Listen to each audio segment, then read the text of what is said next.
하나님의 말씀 마가복음 10장입니다. 마가복음 10장 46절에서 52절까지의 말씀 우리 한 절씩 교독하겠습니다.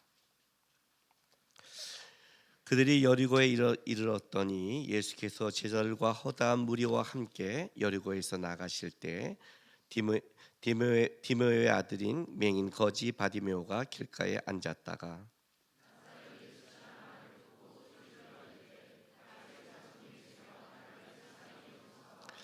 많은 사람이 꾸짖어 잠잠하라 하되 그가 더욱 크게 소리질러 이르되 다윗의 자손이여 나를 불쌍히 여기소서 하는지라.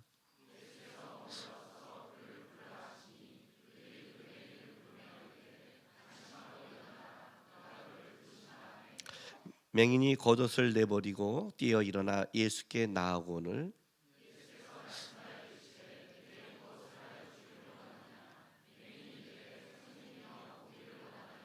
같이 있습니다. 예수께서 이르시되 가라 내 믿음이 너를 구원하셨느니라 하시니 그가 곧 보게 되어 예수를 길에서 따르니라. 아멘. 어디서 많이 들어봤던 본문이죠. 그렇죠. 뭐 성경 맞지만 이거 잊어먹으면 안 되죠. 지난주에 들었던 본문이죠. 네. 지난주에 우리 선교사님이 성경을 진예배 때 이 본문을 가지고 이제 삶의 간증과 나눔을 했습니다. 이제 그 말씀을 듣고 있는데 제가 우리 성도들에게 이 말씀을 듣는 중에 또 선교사님 말고 담임 목사로서 우리 성도들에게 나누고 싶은 그 말씀 가운데 생각이 나서 오늘 이 본문을 정했습니다. 아니 지난주에 본문인데 굳이 이걸 결정해서 그게 아니라 우리 선교사님한테도 야 내가 그거 듣다가 깨달은 게 있어서 오늘 이 본문을 좀 나눠야겠다라고 했습니다. 그러니까 우리는 다 합의 가운데 진행되는 거니까 이해하시기 바랍니다. 세상에는 꿈을 꾸는 자들이 많습니다. 그렇죠? 그러나 꿈을 잡는 자는 많지 않습니다. 꿈을 많이 꾸죠. 인생을 살아가면서 아니죠. 꿈이 없는 자도 있죠. 꿈이 없는 자도 있죠. 그런데 어떤 자들이 그 꿈을 꾸는 게 아니라 잡을 수 있을까요? 살면서 이게 너 꿈이 뭐니? 아이들한테 묻잖아요. 아이들이 제 꿈은 이거예요 대답하지만 물론 이제 그거는 이제 자라면서는 이거지만 그러나 어쨌든 살아가면서 그 꿈을 꿨을 때 그 꿈을 어떤 사람들은 성취하고 잡아가는데 어떤 사람은 그냥 진짜 꿈에 불과할까요? 그래서 오늘 제가 제목을 꿈을 꾸는 자와 꿈을 잡는 자라고 했습니다. 왜냐하면 우리가 지난주에 우리 선교사님의 그 본문 제목이 I am a dream입니다. 나에겐 꿈이 있습니다. 그래요.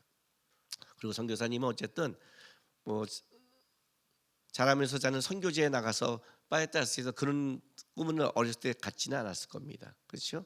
그러나 그의 하나님의 인도하심을 따라 가는 과정 속에 그곳에서 하나님을 향한 꿈을 꾸게 됐고 그리고 지금도 꿈을 꾸고 있다 우리를 나누는 겁니다. 그거는 하나의 이제 우리의 고백과 간증이지만 우리의 삶을 좀 돌이켜 보자는 거죠. 항상 좋은 거를 듣기만 하고 사라져 버린 게 아니라 우리에게는 나에게도 꿈이 있습니까? 아니 나는 그 꿈을 향해 가고 있습니까? 나중에 나는 하나님 앞에 섰을 때 하나님 나는 꿈 꿨고 꿈을 하나님 앞에 잡았습니다 라고 고백할 수 있는가? 어떤 자가 이 고백을 할 수 있냐는 거죠. 이제 한 가지 중요한 거는 꿈은 여러 가지입니다. 그렇죠? 꿈은 여러 가지가 있습니다. 여러분 여러 가지 꿈을 꿉니다. 그러나 우리 기독교인이 말할 때에는 꿈은 여러 가지가 아닙니다. 그러니까 이걸 잘 아셔야 됩니다. 가끔 이제 꿈을 꾸는 사람들이 저한테 와서 목사님 이게 무슨 꿈일까요? 물어봐요. 들으면 제가 90% 5%가 개꿈. 간단해요. 그냥 개꿈. 뭐 신경 쓰지 마.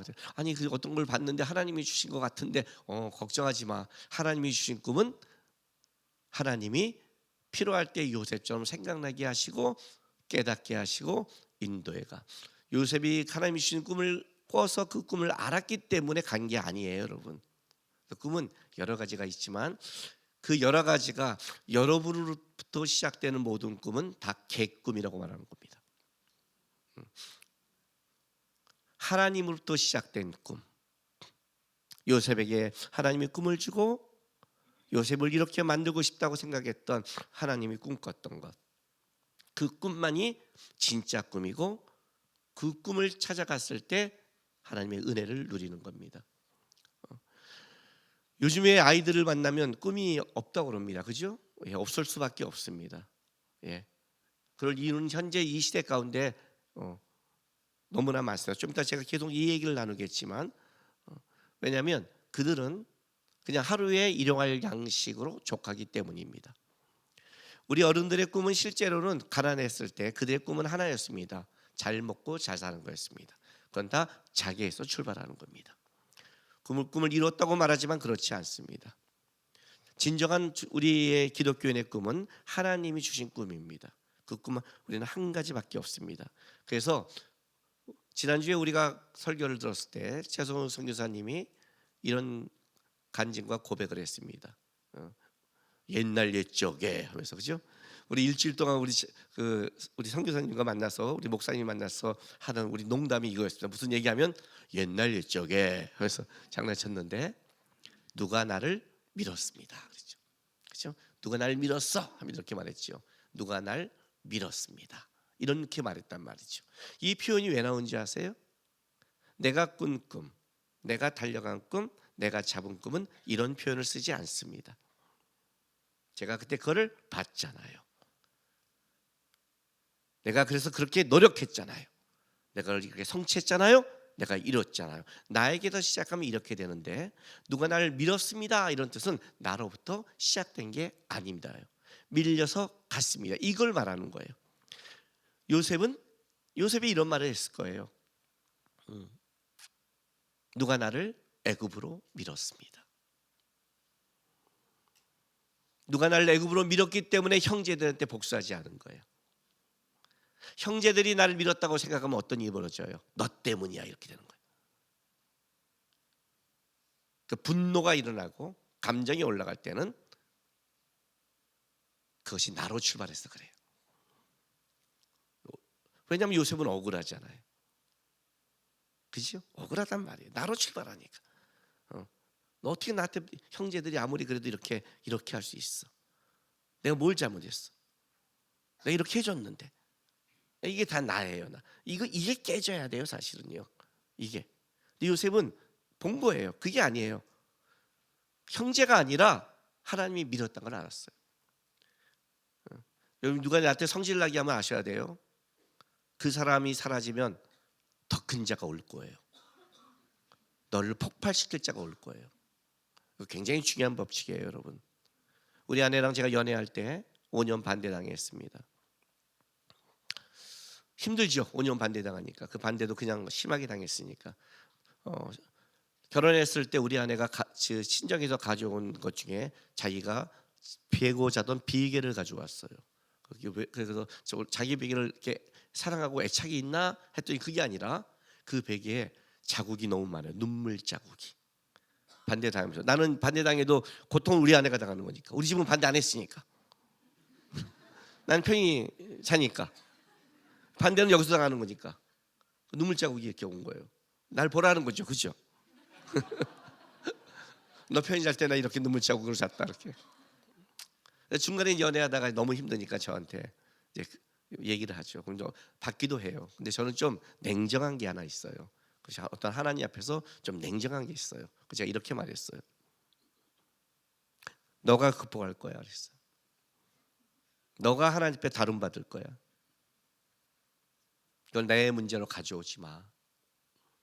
만약에 너의 친정 부모를 너가 피해 오면 시부모한테 당할 거야. 시부모를 피하면 성도한테 당할 거야. 목사일 거니까. 자녀한테 당할 거야. 너는 결국 당할 거야. 왜? 하나님이 그걸 다루기를 원하니까. 하나님이 다루기를 원하는데 하나님이 다룰 때 거기서 다루죠. 그걸 내 문제로 보지 마. 인간적인 시야로 보지 마. 왜? 하나님이 뭘 구하는데 왜 하나님과 부닥치지? 야곱의 싸움이 그거 아니에요? 하나님과 기도해서 결단을 내야지 왜 그걸 사람에게 풀어요? 사람에게 분다는 것은 그 사람을 도와주고 교정하고 가르치는, 그 내가 가르친다? 분노하지 않아요. 자기 자녀한테 그렇게 해요? 사랑해요. 분노가 있다는 건 옳음을 근거로 자기 걸 드러내는 싸움이에요. 굉장히 중요한 거예요, 이 법칙은요. 하나님이 나를 하셨습니다. 이 고백이 그래서 굉장히 중요한 거예요. 말이 하나님이라고 말하면서 자기 걸 얼마나 드러낸 사람이 많은 줄 알아요? 요셉이 딱 하나님이 날 하셨다는 그걸 안 순간 형제들에게 모든 복수를 멈춰요. 그죠? 이게 진정한 고백이에요, 여러분. 그래서 진짜 꿈은 나에게서 시작되는 게 아니에요. 하나님께로부터 시작되는 거예요. 그래서 이런 고백을 하는 거예요. 하나님이 나를 밀었습니다. 저에게도 그게 있었어요. 29살 때, 그 당시는 두란노 경배와 찬양이 있었어요. 요즘은 마커스가 있지만 그때는 두란노 경배와 찬양이 있었어요. 찬양을 하고 있는데 그때 29살에 고민이 많았어요. 어떻게 먹고 살아야 될 것인가. 우리 집은 가난했고 빚이 많았고, 그러다가 아버님의 인맥을 통해서 일본으로 갈 수 있는 기회가 열렸어요. 아버님이 일본에 가서 컴퓨터를 배우고 오면 아버님이 그때 신문사에 있었으니까 이렇게 인쇄소를 하면서 할 수 있는 사업을 할 수 있는 길이 열려서 남구가 가라 하는 순간에, 그 가면 이제 내 인생이 완전히 바뀌는 거고 교회가 바뀌는 거고 고민이 되게 많았을 때요. 하나님, 내가 가야 됩니까 말아야 됩니까를 고민하고 있는 삶에 몰렸을 때, 그잖아요. 이제 29이면 나도 빨리 재정으로 분가를 해야 되고 상황이 그런 상황 속에 기도하는데 하나님이 저에게 이렇게 말했어요. 남구가 신학을 했으면 좋겠다. 네? 고등학교 2학년 때 전교 꼴찌인데요. 저 졸업하고 10년 놀았어요. 영어와 수학이 빵점인데요. 여러분, 내가 인생을 살면서 돌아볼 때 사람들이 물어요. 과거로 돌아간다면 목사님 꼭 하고 싶은 것, 후회하는 거 없으세요? 물어요. 제가 뭐라고 말하는 줄 아세요? 후회하는 거 딱 한 가지 있어. 뭐예요? 그 10년 놀 때 영어 하는 거. 누가 나한테 영어를 해라, 세상을 나가라 했다면 그 영어를 했을 텐데 나에게는 아무도 그런 말을 해준 자가 없었어. 성경만 봤지. 영어 했으면 제가 얼마나 지금 영어로 유창하게 설교를 했고 책이 엄청나게 팔렸을 텐데 영어로 써서. 근데 그런 말 해준 자가 없어요. 돌아가 보니까 이런 생각이 들어요. 너 영어 했으면 너 목회 안 하고 한국 떠났어 이놈아. 세상에 하나님이 온천 차단한 거죠. 어쨌든 그 후회감이 제 안에 있죠. 하나님, 영어 안 했는데요, 수학도 아닌데요, 지금 어떻게 그냥 학력고사를 봐서 입시를 봐요. 29살 넉 달 남겨놓고. 가능해요 여러분? 하나님, 제가 어떻게 보면. 두 번째, 아버님이 지금 일본 가서 돈을 벌려는데 어떻게 안 믿는 가정에 공부한다고 학원비를 달라고 그러고, 어떻게 내가 돈 벌 돈이 있고 대학을 들어가면 어떻게 공부를 하고 그 길을 어떻게 헤쳐나가요? 나이는 안 믿는 가정밖에 없는데, 빚진 가정밖에 없는데, 내가 돈을 벌어 우리 집안 빚을 갚기도 바쁜 판에 내가 이제 신학을 한다고요? 하나님, 가능해요? 이건 기적도 말이 안 되잖아요. 그리고 하나님, 내가 누구한테 가서 결혼하자고 그래요? 5년 반대당한 이유 아시겠죠? 예, 나라도 반대해요. 나라도 그런 남자애 데려오면, 안 믿는 가정에 고등학교 졸업하고 29에 신학한다고 하는 어떤 애 데려오면 내 딸 주겠어요? 그 내가 우리 장인 장모님의 반대에 상처가 하나도 없어요. 왜? 나도 반대할 거니까. 이건 하나님만 보고 할 건데 왜 하나님 안 보죠? 그럴 수가 없어. 상황은 나도 반대해요. 나한테 그러더라고요. 5년 반대 상처가 없니? 없지. 인간적으로. 왜? 나도 반대할 거니까. 내가 하나님 앞에 그걸 물었는데, 하나님, 누가 어떤 여자가 저랑 결혼해 줄까요? 그 여자는 혹시라도 순간 미칠 수 있지만 어떤 부모가 미쳐서 그런 놈한테 줄까요? 하나님. 그때 하나님이 저한테 이렇게 응답해 줬어요. 남구가, 네 상황이 참 끔찍하다. 그러니까 하나님 보시기도 제 상황이 끔찍했던 거죠. 그런데 남구가, 너가 날마다 고백하고 있는 만유의 주, 만유의 왕이라는 내가 너와 함께하며 내가 너를 결혼시킬 것이며 내가 너에게 지혜를 주고 내가 너를 끌어간다면 왜 불가능하겠니? 모세가 내가 누구인데 이 길을 갑니까 할 때 나는 그 말의 의미를 알아요. 모세한테 이렇게 말했거든요. 내가 너와 함께한다. 제가 이 말을 알아요. 왜? 내가 누구입니까? 라고 말 때 하나님에게 대답은 너 못하는 놈이에요. 하나님 내가 누구의 신학을 합니까? 너 지혜 없고 돈 없고 능력 없는 이렇게 말해버리면 안 되잖아요. 원래 그런 거니까. 근데 내가 너와 함께 하겠다는 거예요. 만예의 주 온 만예의 왕인 내가 나와 함께 하자 난구가. 네가 하려니까 안 되지. 네가 하려니까 힘들지. 네 힘으로 안 되지. 근데 내 힘이 있잖아. 너 나와 함께 하자 그래요. 떠밀렸죠. 그래서 이렇게 기도했어요. 두렵습니다 하나님. 그런데 가보겠습니다. 근데 도와주셔야 됩니다. 지혜와 공부와 이 길을 주님 도와주지 않으면 저 못 갑니다. 그리고 넉 달을 어떻게 했다고 해서 밀려서 우리 부모님을 만나 설득을 하고 우리 부모님도 설득당했어요. 왜 당한 줄 아세요? 넉 달만 시간을 달래니까 설마 그잖아요. 전교꼴찌하고 10년 놈이 넉 달도 학력고사 대학 가겠어요? 근데 내가 너무 간절하니까 우리 부모님 아버님이 나중에 그랬대요. 얘한테 한 번도 대학 공부할 기회를 주지 않아서 그래 이 기회라도 주자 했는데 그게 학교 갈 줄은 그분도 몰랐고 나도 몰랐죠.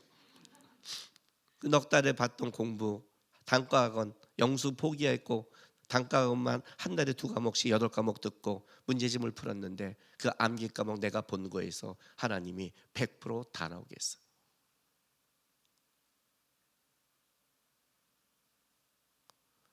학원 강사가 했던 그것까지 그날 시험에 생각나게 했어요. 지금도 기억나요.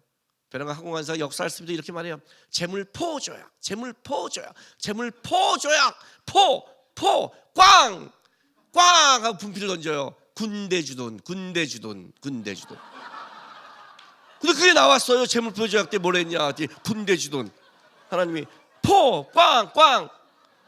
혹시 우리 고등학교가 이것도 나오면 걔는 무조건 하나 합격한 거야.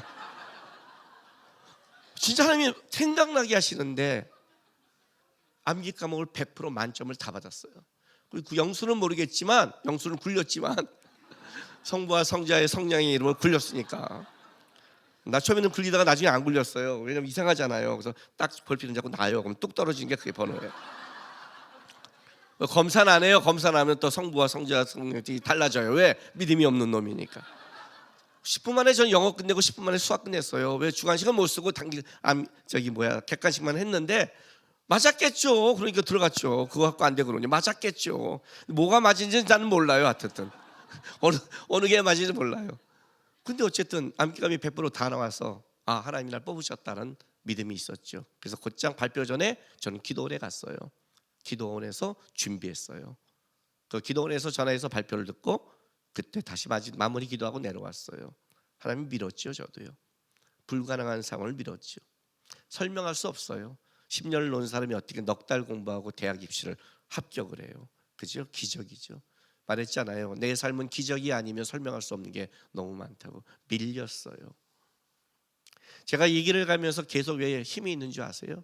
여러분 아직 제가 힘이 있어 보이지 않으세요? 오늘 목소리 말고 나에게 힘은 이거예요. 나에게 꿈을 꾸신 이가, 나를 믿으신 이가, 나와 함께 하신 이가 내 인생길에 나를 가치 있게 만들 거를 나는 믿고 오늘도 걷는 거예요. 그게 꿈이에요. 하나님으로부터 온 꿈.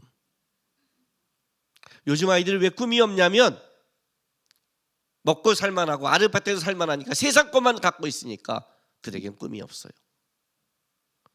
꿈은 하나님이 나한테 꿔야 돼요. 그럼 이제 우리에게 이렇게 돼요. 그럼 왜 목사님은 꿈이 있는 것 같은데 저는 없습니까? 이렇게 얘기가 되는 거죠. 그죠? 오늘 우리가 바디메오 얘기를 계속 보고자 하는 거예요. 제가 예수님이 오셨을 때 아직 보지 마세요. 제가 성경 찾을 때 보세요. 지금 절 봐요. 예수님이 오셨을 때 예수님은 이 땅에 수많은 일들을 하십니다. 그 수많은 일들 중에 가장 많은 일들 중에 우리가 성경에서 보는 게 뭐냐면 병자를 고치는 장면입니다. 그죠? 많은 병자를 고치십니다. 예수님이 의사가 아니잖아요. 의사로 온 게 아니잖아요. 그럼에도 병자를 고칩니다. 그 이유는 크게 두 가지가 있습니다. 예수님이 와서 하는 이 사건과 사역을 통해서 예수가 누군가를 먼저 알려주고 싶은 겁니다. 예수가 원래 병이란 어떻게 생겼어요? 죄 때문에 생겼거든요.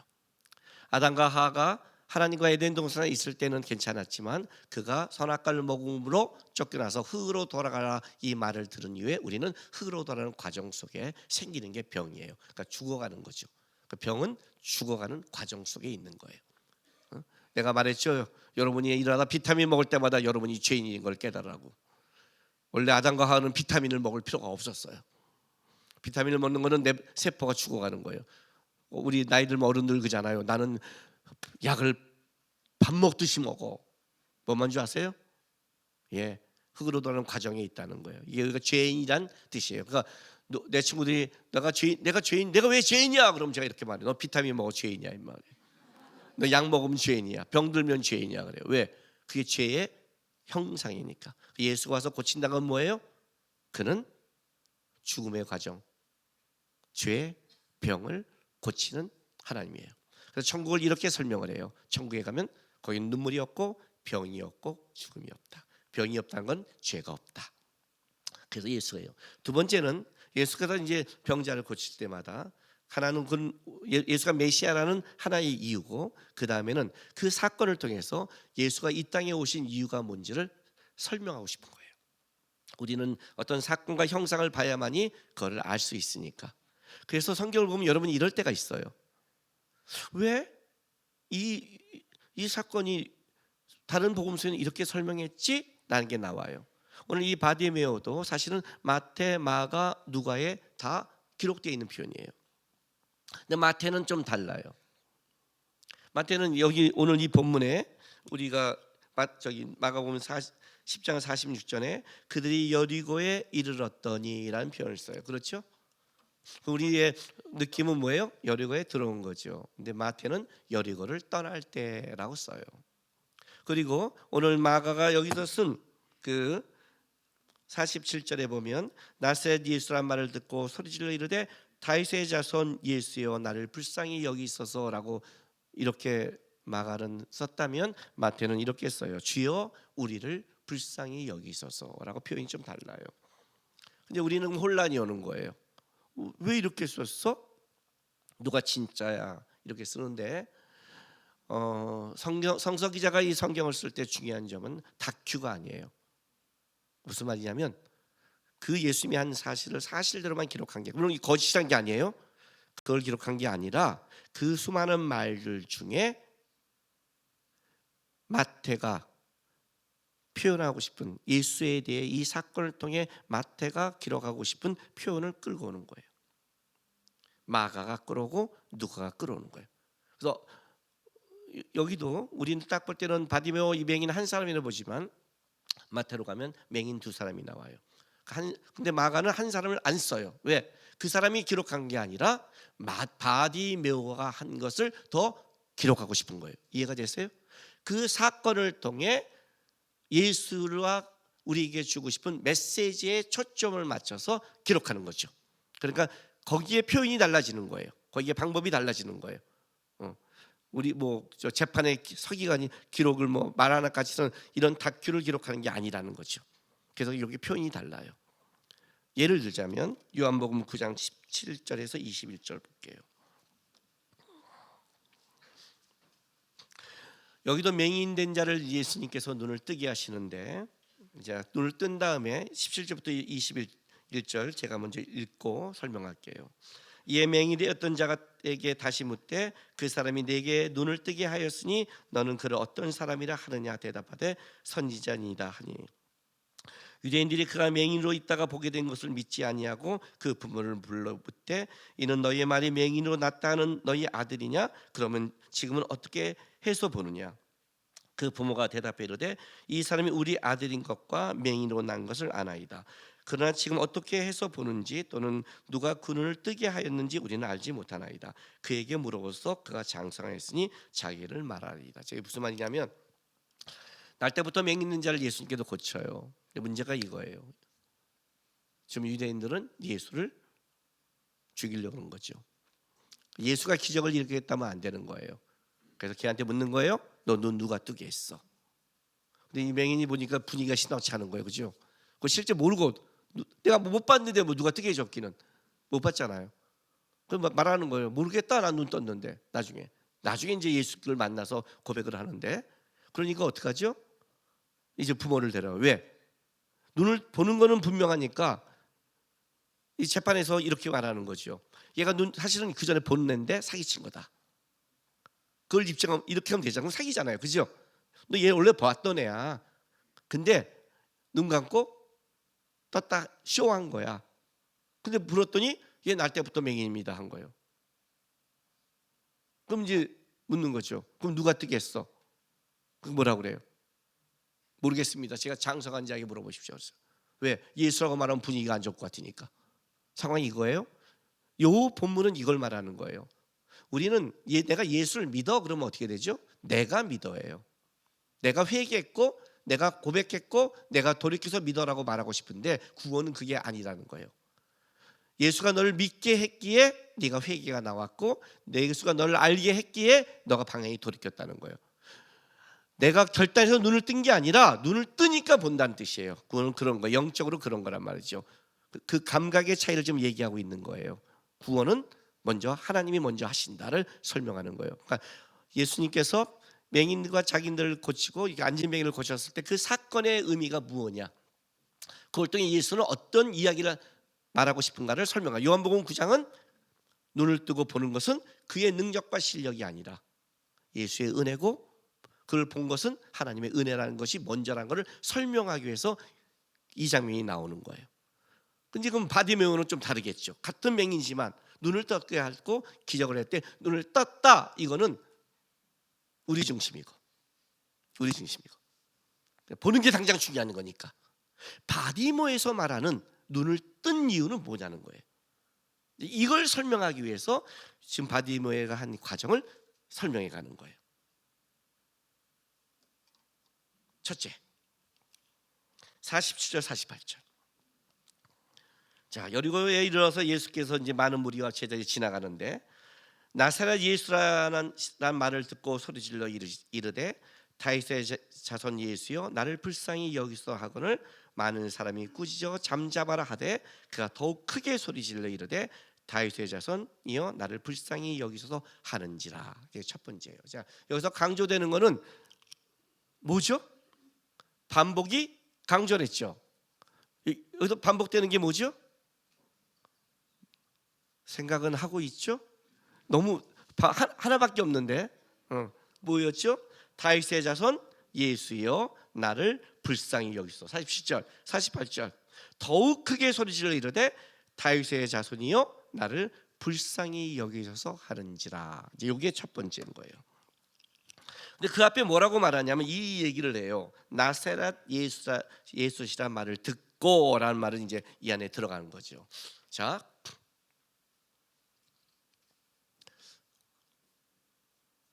많은 사람들이 뭐라고 말을 하냐면 나도 주님이 목사님처럼 만나줬으면 나도 주님이 바디메처럼 이렇게 옆에 와줬다면 주님이 나에게 콜링한다면 이런 말을 해요. 주님이 여러분의 인생에 안 갔을까요? 예수가 지나가면 여러분은 그 예수가 지나가면 예수 앞에 바디메처럼 다윗의 자손 예수라고 고백할 수 있을까요? 다윗의 자손 예수라는 것은 그냥 단순한 고백이 아니에요. 그건 메시아에 대한 가장 중요한 호칭이에요. 근데 바디메오가 그걸 보자마자 그 고백을 할 수 있었을까요? 그는 못 보는 자였어요. 그는 날마다 구걸하는 자였어요. 구걸하면서 그는 많은 사람에게 귀를 기울일 거예요. 그의 걸어오는 사람의 발자국에 귀를 기울이고 왜 그 발자국과 많은 사람은 내가 그에게 불쌍히 여긴다면 나의 이 동전통을 채워줄 도움의 손길이니까. 그리고 할 때마다 그는 자기의 불쌍히 여김을 드러낼 거예요. 그리고 그는 눈이 앞을 못 보니까 귀가 열려 있을 거예요. 그리고 그들의 말에 귀를 거예요. 그러나 어느 날 그가 구걸하면서 수없이 들은 말이 있었어요. 그게 무슨 말인 줄 알아요? 예수의 말이었어요. 예수가 눈을 뜨게 한대. 예수가 안진병이를 일으켰대. 예수가 많은 사람을 먹였대. 수많은 예수의 이야기를 들었을 거예요. 그죠? 그에게는 이런 소망이 생겼을 거예요.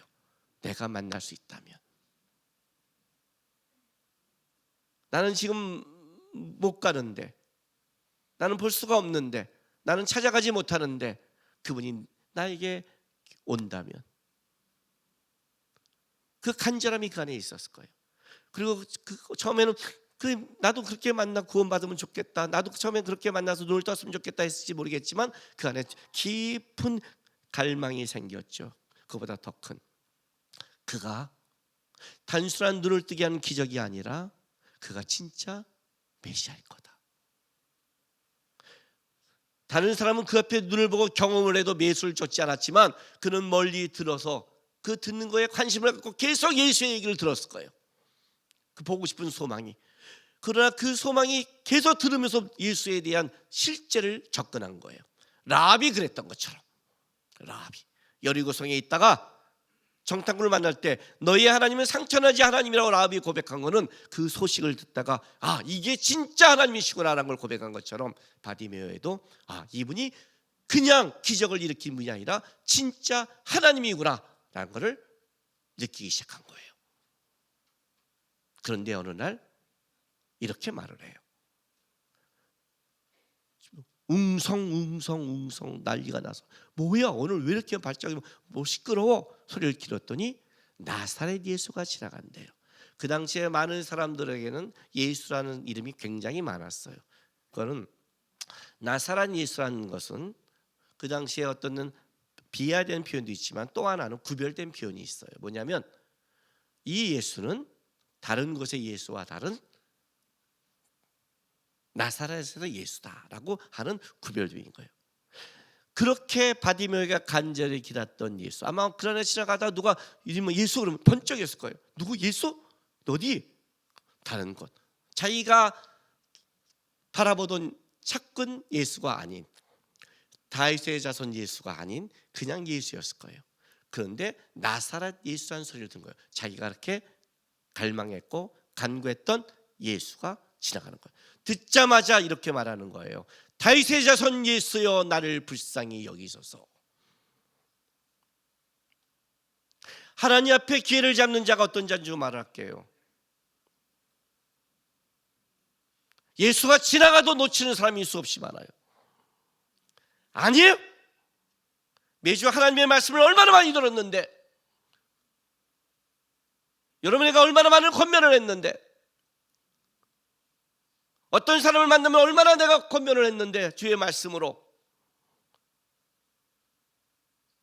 너만 보지 마, 옆 사람 봐, 달려와, 뛰어와, 나눠, 감정으로 하지 마, 헌신해, 참아.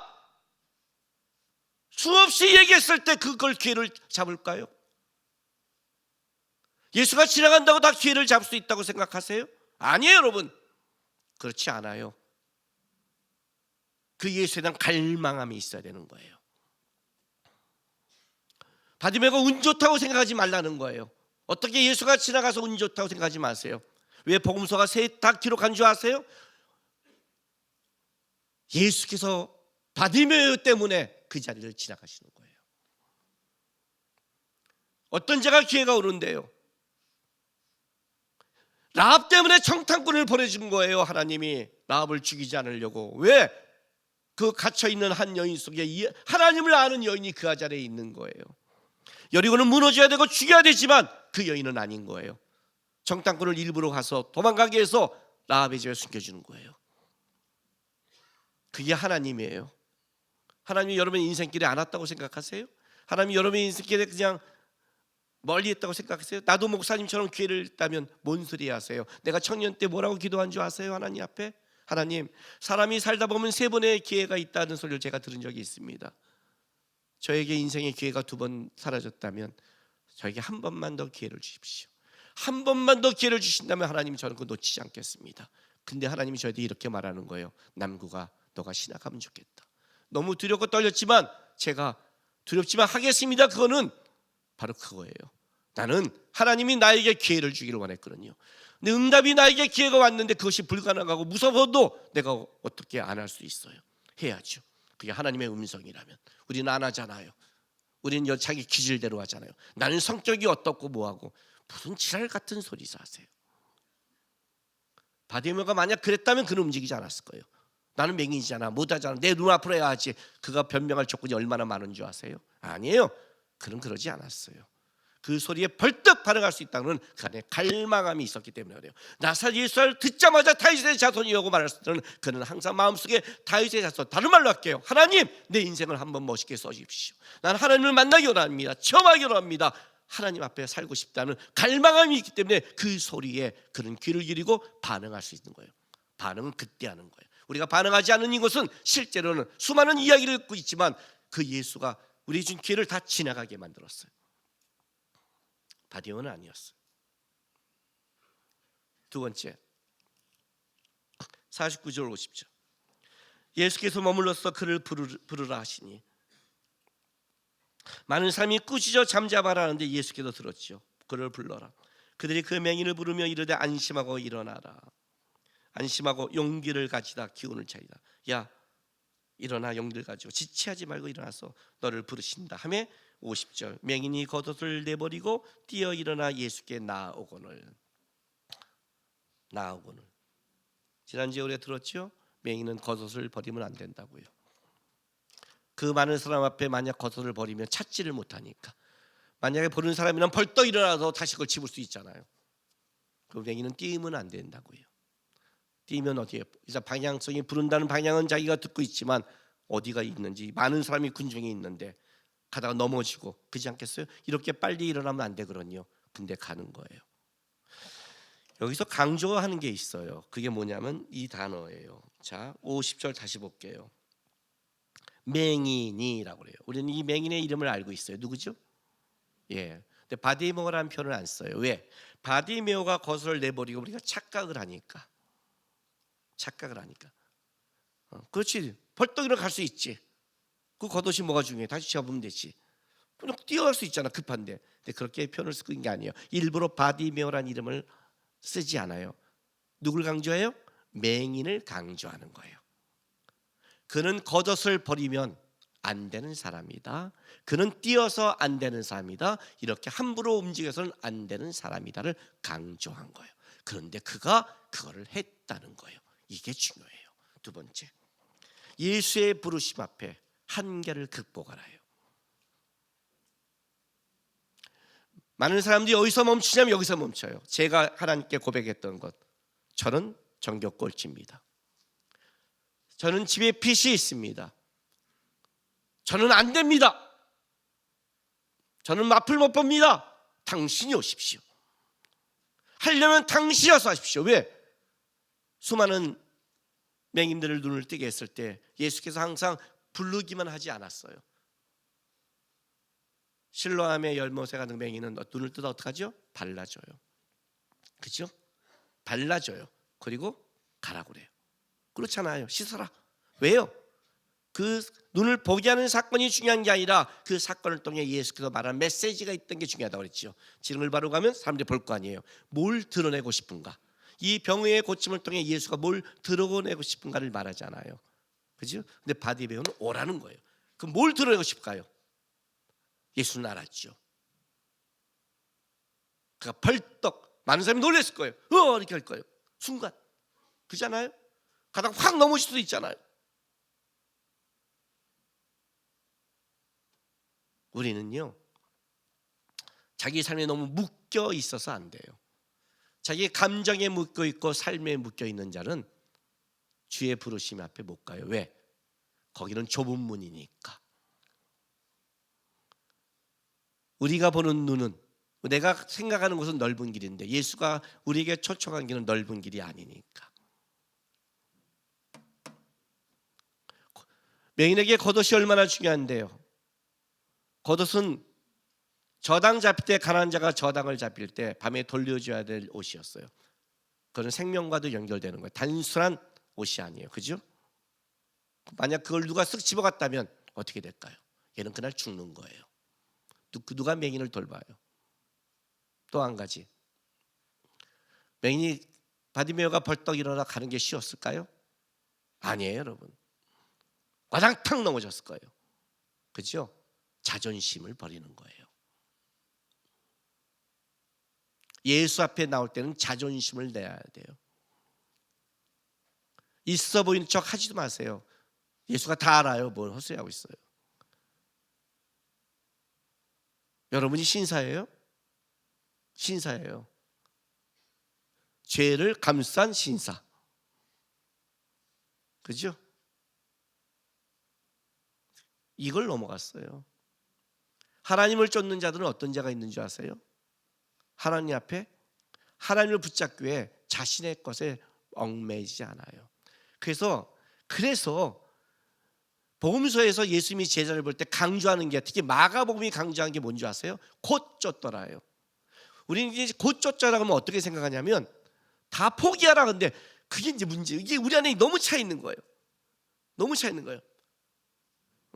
이거 내는 날 어떻게 살아? 이게 부자 청년 이야기. 나만 하면 얼마나 억울해? 왜 나한테만 그래? 이거 안 해봤어요? 안 해보면 여러 가지 신앙에 입문도 안 한 거예요. 좀 있기를 다 축복할게요. 왜 하나님이 저한테만 하세요? 왜 나만 사과해도, 나만 참아도, 나만 베풀어야 돼요, 하나님? 왜 그럴까요? 예수가 그렇게 했잖아요. 예수만 참았고, 예수만 베풀었고, 예수만 갔잖아요. 우리가 그 길 따라가는 거잖아요. 아니에요? 억울하죠. 억울해요, 여러분. 주님을 쫓는 건 억울해요. 주님을 쫓는 건 자존심이 상해요. 주님을 쫓는 거는 대가가 있어요. 억울해요. 그런데 주님을 보느냐, 이걸 보느냐에 따라 달라지는 거예요. 이게 중요한 거예요. 바디메오는 뭐 했어요? 진짜 그 사모했던 예수만 본 거예요. 그러니까 뛰어갈 수 있는 거예요. 버릴 수 있는 거예요. 제자들이 다 버리지. 마태를 불렀을 때 마태가 그 세리가 그 많은 월급을 버리고 쫓듯이 바디메오도 버렸어요. 뭘? 겉옷을. 자기가 앉는 그 나발이 자리를. 여러분, 이거 동냥할 때 가장 중요한 게 자리예요.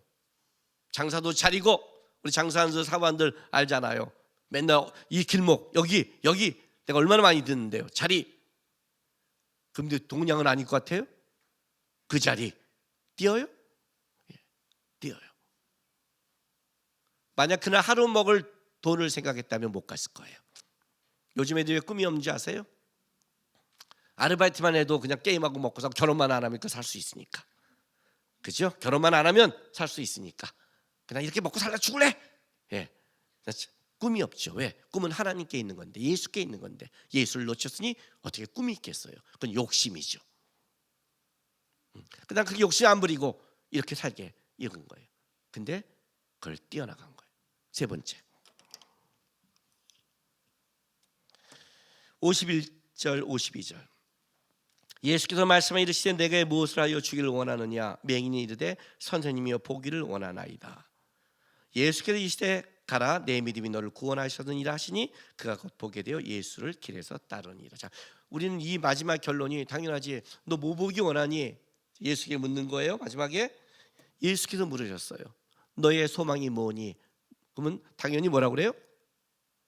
맹인이가 보기를 원한다고? 앉은 맹인은 일어나기 원합니다 라고 말하잖아요. 그죠? 당연하다고 생각하는 거예요. 근데 마가복음 11장 1절 보세요.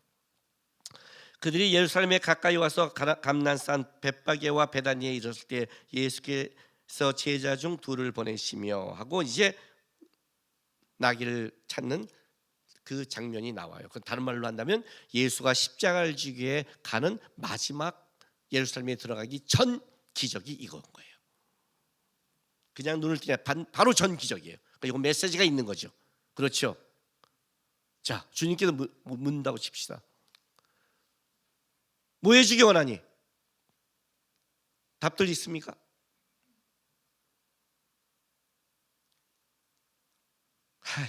어차피 뭐 내가 생각해도 안 해줄 건데 뭐 생각도 안 하죠? 그죠? 만약 주님이 진짜 여러분에게 오늘 너의 소원이 뭐냐 묻는다면 지금 뭐라고 하실래요? 저는 그게 있었어요. 37명의 제자 훈련시키고 있는데 하나님이 저한테 묻더라고요. 공부하는 중에 남구가 오늘 이 순간에 내가 너에게 한 가지 소원을 들어준다면 너는 뭐라고 대답할래? 하고 진짜 내 마음의 음성을 들었어요. 저는 그 두 가지가 딱 왔다 갔다 했어요. 가족의 구원과 가족의 빚. 빚을 다 갚아주면 돈이 생기면 우리 집은 편안하니까 이게 양대 산맥이 쉽지 않은 거예요. 영적인 거. 먼저 이걸 선택하고 싶은 거예요. 왜? 이거는 살면서 내가 전도할까? 뭐 이렇게. 난 지금 쫓기는 게 이거지.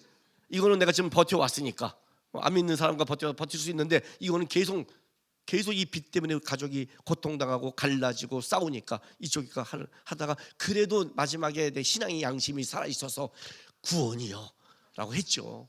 그랬더니 또 마음속에 제자들에게 물어보래요. 같이 공부하는 설교 다 물어봤어요. 근데 다 말하는 거예요. 예수는 구원이요 뭐요 어쩌고 저쩌고 막 다 나오기 시작했어요. 다 나왔죠. 이제 그래서 주님이 뭐 내가 너의 소원을 들었고 오늘 이거기처럼 너 믿음대로 될지어다 이렇게 말하면 아멘 하면 되는데 주님은 나한테 그런 말을 안 하고 이렇게 말씀하셨어요. 남구가 내가 너를 위해 십자가를 지고 죽었다. 나로 부족하니? 나로 부족해서 뭔가를 하나를 더 해줘야 너가 날 믿고 따르겠니?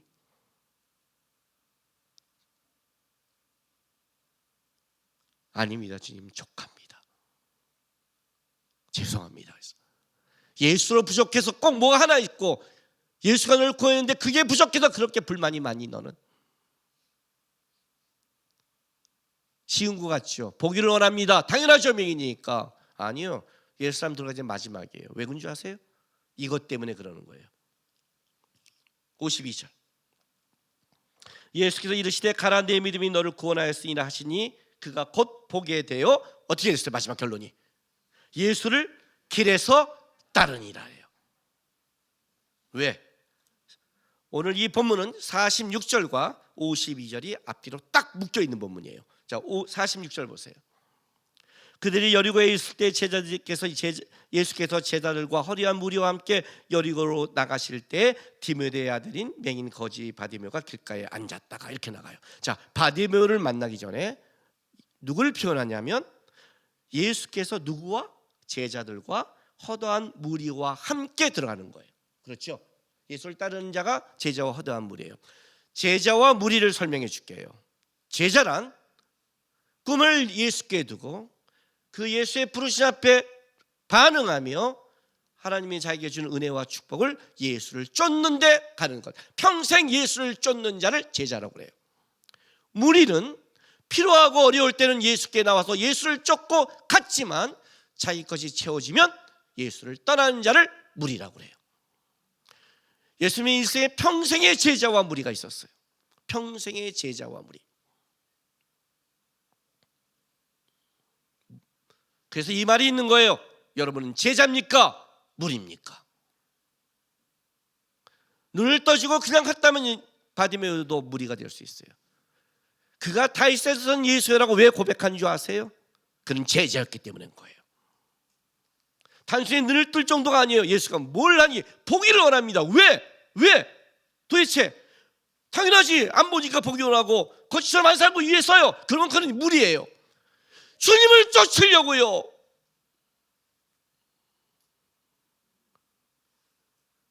수많은 이야기를 듣고 나는 예수가 주라고 고백하고 알고 있어요. 근데 나는 못 쫓아요. 주님, 내 한계에 묶여서. 저를 포기해 주신다면 먹고 사는데 글로 가는 게 아니라 나는 예수를 쫓겠습니다. 그게 바로 십자가라는 예루살렘에 들어가는 길임에도 불구하고 그는 그 일을 쫓았다고 말을 하는 거예요. 그래서 그가 꿈을 이루는 거예요. 그래서 꿈을 잡는 거예요. 꿈은 예수가 함께 해야만이 잡을 수 있는 거예요. 여러분이 잡는 건 야망이라고 그러지 꿈이라고 하지 않아요. 이게 바디모의 설명이에요. 너가 예수를 못 만났다고? 너는 수많은 예수의 일을 듣지 않았니? 너는 내 수많은 예수에부터 오라고 요청을 받고 있지 않니? 너가 그 요청에 자존심을 내버리고 한계를 내보고 가려고 반응하고 노력해 본 적이 있니? 너에게 은혜를 주면 그 은혜가 예수를 쫓는 데 사용했니? 아니면 다시 돌아가는 무리였니? 하나님이 역사를 안 했다고? 하나님이 너에게 없었다고? 누구에게는 역사한다고? 누구에게만 꿈이 있다고? 헛소리 하지 마. 나는 어디나 지나갔고 어디나 불렀고 어디나 함께 하려고 노력했어. 그 자만이 꿈을 잡는 거야. 제가 이 본문을 마음을 나눌 때 이 마음으로 하나님이 이 마음을 주셨어요. 어떤 선교사님이나 어떤 사역이 하나님의 일함을 듣고 잘했구나, 좋았다, 이걸로 끝나지 마라. 여러분, 바테아스 사역은 주님교회의 기도와 성도의 헌금과 청년들의 동참을 통해 함께 꿈을 이룬 겁니다. 지난주에 최성훈 선생님의 이야기는 최성훈 선생님의 꿈만 아니라 우리의 꿈이기도 합니다. 예수를 쫓는 모든 제자의 꿈과 똑같은 겁니다. 그걸 보고 역신이 좋았구나는 무리가 되고 군중이 되지 마십시오. 하나님이 진짜 우리가 함께 10여 년 됐던 걸 열매 맺고 있구나. 그럼 우리는 우리 삶에서 우리도 더 예수를 꿈꾸자. 주님, 포기하십시오. 저는 쫓겠습니다. 저는 그 꿈을 쫓겠습니다. 예수 함꾼을. 그런 자가 꿈을 넘어서서 꿈을 잡는 자 됩니다. 꿈을 못 잡는 것은 다른 말로 하면 예수를 잡지 않았다는 뜻입니다. 나는 여러분들이 하나님과 같이 하나님이 주신 꿈을 꾸며 인생 속에 그 예수를 잡고 하나님과 함께한, 나는 이 땅에 하나님과 예수와 함께한 꿈을 잡았습니다 라고 고백하는 성도가 되길 바랍니다. 기도하겠습니다. 이 시간 다 같이 기도하겠습니다. 주님, 나에게 빠져서 주님의 지나가심과 요청에 무감각하지 않게 도와주십시오. 주님이 날 이 땅에 보내고 예수를 믿게 했을 때, 내 눈을 뜨게 해줬을 때 주님이 저희를 향한 꿈이 있을 것입니다. 바디메오처럼 예수를 쫓는 자 되게 도와달라고 우리 시간 다 같이 다짐하며 기도하며 나가겠습니다. 기도하겠습니다. 거룩하신 아버지 하나님, 감사드립니다. 주님, 오늘도 우리가 하루를 살아가는 것, 하루를 숨쉬는 게 주께서 우리에게 주신 은혜입니다. 이 하루를 헛되이 보내지 않게 도와주옵소서. 이 하루도 하나님이 나에게 준 기회고 주님을 다시 한번 붙잡는 기회며 바디메오처럼 내 한계를 쫓아 주님 앞에 결단하는 이 하루의 시간을 지나치는 게 아니라 예수와 함께 달려가며 하나님을 쫓으며 꿈을 잡는 자, 하나님과 같이 이 시대를 달려가는 자 되게 인도하여 주시옵소서. 바디메오의 얘기가 이제 이 시대에 우리의 얘기가 되게 하시고 우리가 주를 쫓는 우리의 삶이 될 수 있도록 하나님 도와주시옵소서. 한계에 묶이고 마음에 묶여있고 용기가 낼 수 없을 만큼 두려운 자에게 은혜를 주시고 마음의 위로를 주시고 북돋아 주셔서 머물지 않고 예수를 쫓아가는 신앙에게 인도하여 주시옵소서. 우리의 눈을 뜨게 하시며 예수를 주로 고백하게 하신 우리 하나님을 찬양합니다. 그리고 이 시대를 살아가면서 오늘 하루하루 기회를 주시고 다시 주님 앞에 결단하며 주님을 붙잡을 수 있는 기회를 주신 주님께도 감사드립니다. 주님, 하루를 헛되이 보내지 않게 도와주시옵소서. 오늘 주님이 이 자리에 또 우리를 또 지나가시고 우리를 부르시고 우리에게 기회를 주시고 있는 이 시간, 다시 예수께 집중하고 바라보고 붙잡아서 우리의 인생이 예수와 함께 꿈꾸며 예수와 함께 꿈을 잡는 신앙 되게 도와주시옵소서. 감사하며 예수님의 이름으로 기도했습니다.